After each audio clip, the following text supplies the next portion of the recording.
We have absolutely stripped everything out the property, but we just couldn't find anywhere where it had a socket because that could have been a big problem. Some more dampness, some more floorboards which need replacing. A lot of the floorboards have just melted on itself.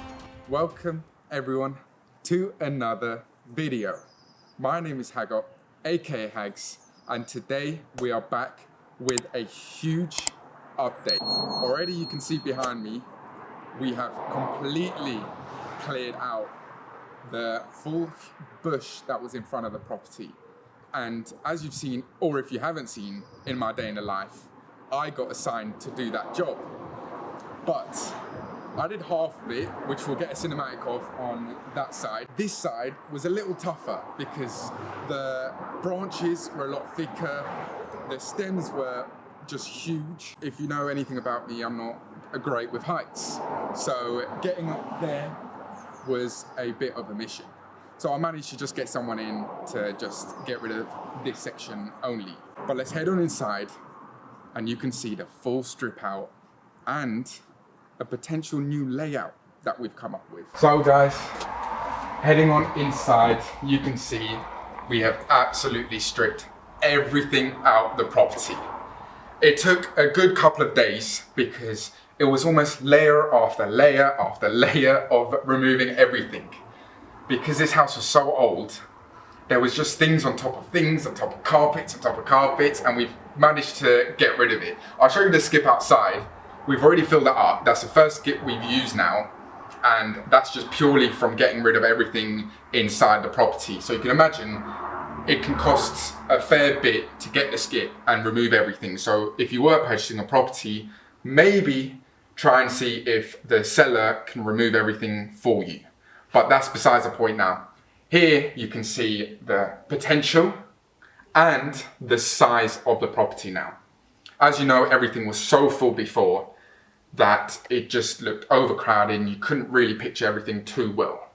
But if you look up, you can see we have absolutely removed every part of the ceiling and everything is just purely exposed. So as you know, there is some roof works we need to do, and of course the ceiling was not in the greatest condition. I even asked my builder, I said, is there any opportunity for us to just leave this all exposed above?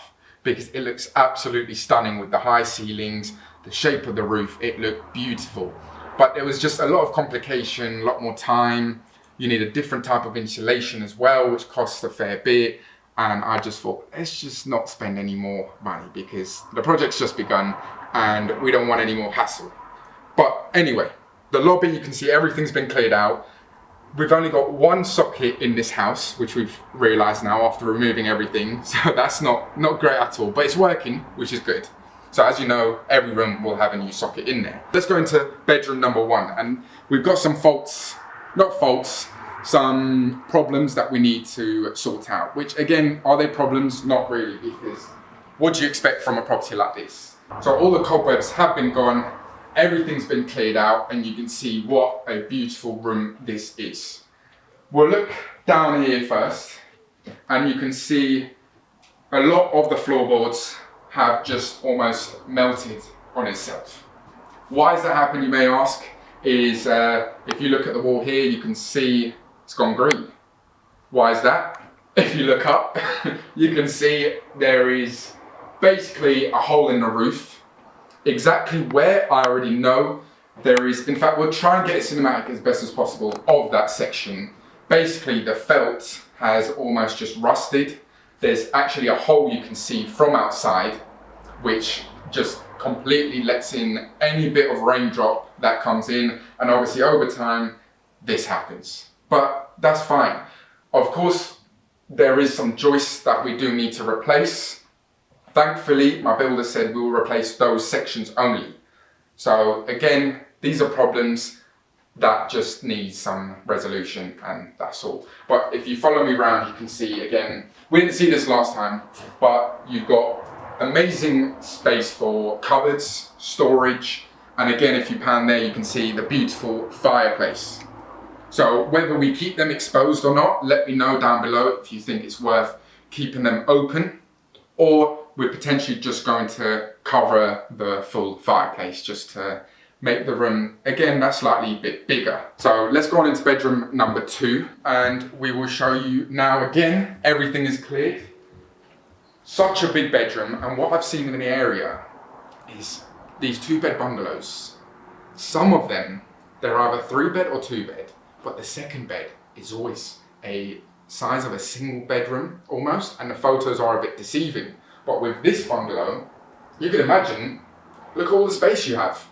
Perfect space. Cobwebs again have all gone. And you can see again, this wall here will have to go back to brick, clearly.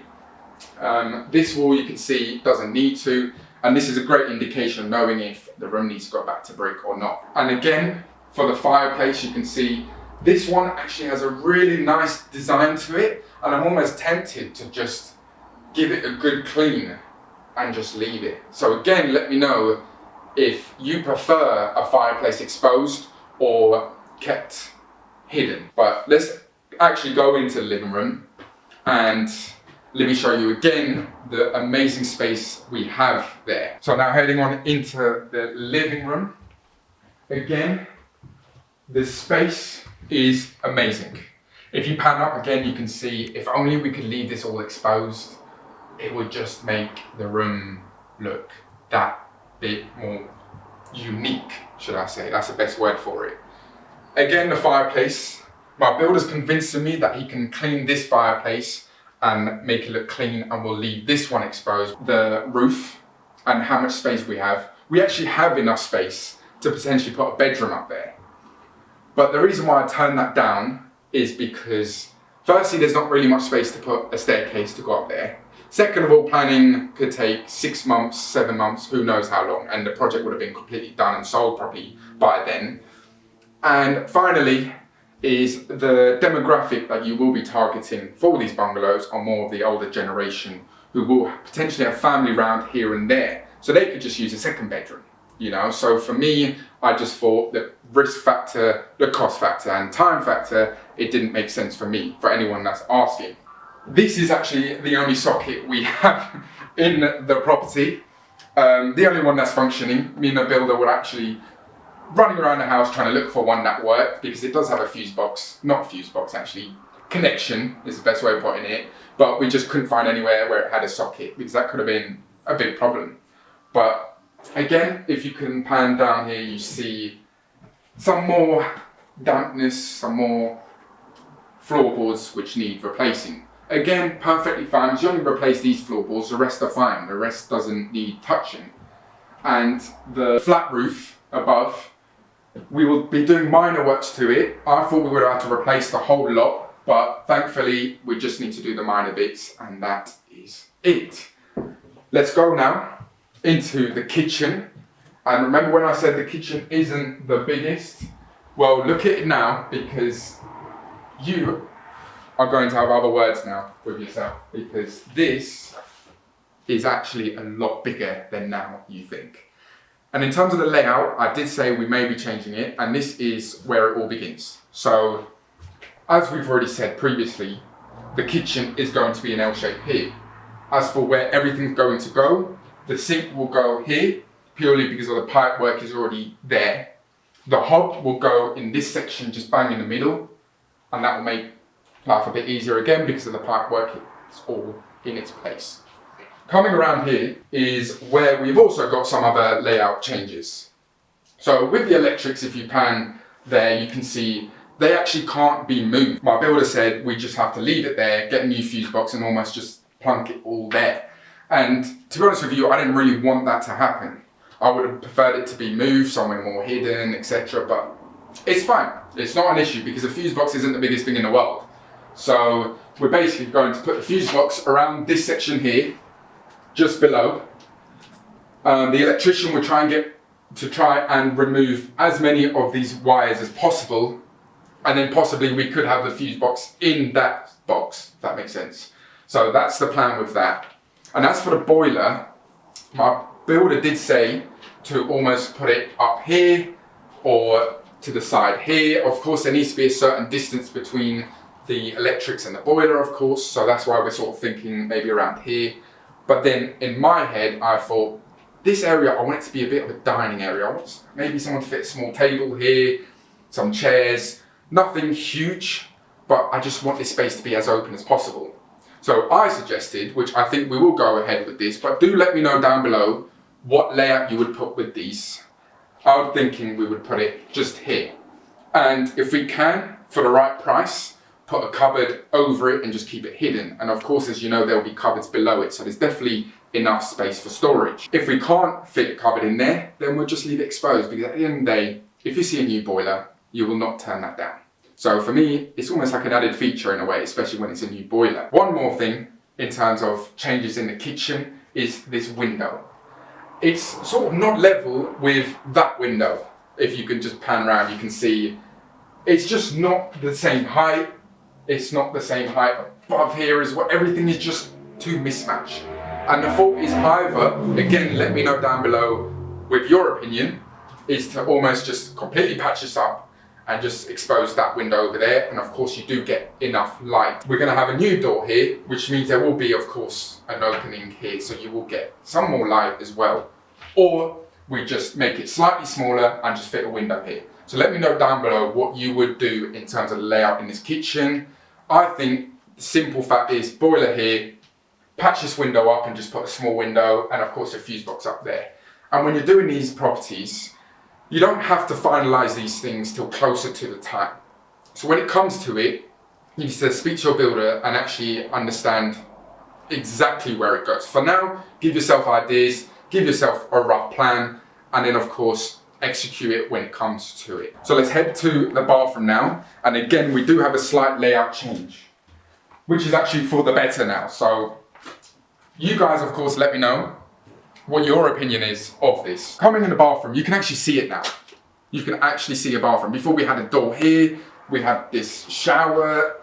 I don't even know what it was. It wasn't a great layout, I'll tell you that much. But now, I've always liked baths in my properties. Whether you're a bit of an elderly or you're a lot younger, it doesn't matter. There's always room to put something to hold on to when you're getting in a bath. You can put floor mats, etc. So any age, any demographic, you can use a bath. So for me, we've done a bit of measurements now, everything's cleared, it makes everything a lot easier. The bath will basically go along this wall here. And we've actually measured it and it will stick out to around here. So you can imagine the bath's just going to stick out up until here. And then where we're going to put the toilet and sink, toilet would just be plunked here and the sink would just go next to it there. But when you walk into the bathroom, you still have a nice walkway. You're not sort of stuck in one place with the bath being here. You've got the toilet and sink along the wall. So that just makes the layout 100 times better and cleaner. So let me know what you think about that layout, or if you prefer the bath to go along there and toilet and sink to go there. So like I said, let me know down below. In terms of heating, of course, we haven't got to that yet. We still need to plaster the walls, etc. And then of course the pipe work would just go under the floorboard. So we're not even anywhere near that, but I can assume that we would just put a radiator just along this wall. And of course, one in every single room. Let's go to the garden, and we've got a few things there to talk about. So now we're in the garden, and instead of talking about this conservatory, well, if you want to call it conservatory, that's going anyway. We haven't managed to get to that just yet. That will be a bit later down the line. But you can see in the garden, it's a real mess, and this is all from the property itself, what was left in there. So we're gonna get another skip, and of course this will all be removed that way. I forgot to mention the roof itself. While the guys were doing the cutting of the bush at the front of the property, I told them, would you be able to get rid of all the shrubs that are on the roof? Because look at neighbour's roof. It's not the cleanest in the world.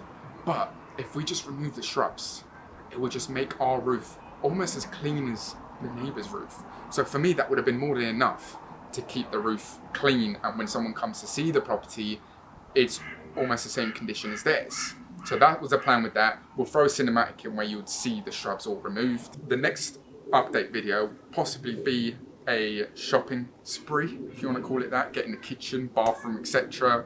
and a new layout update. So again, subscribe, like this video, stay tuned for more. I've been Hago, aka Hags.